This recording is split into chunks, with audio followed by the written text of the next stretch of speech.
Ini kita ada dua kawasan, dua area, yaitu area di free tiket dengan area yang di main stage. Main stage ini harus pakai tiket.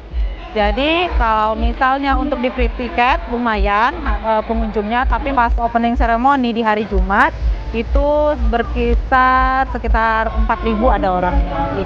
Stage-nya ada dari Belanda, ada dari Austria, ada dari Malaysia, ada dari India, ada dari Tiongkok,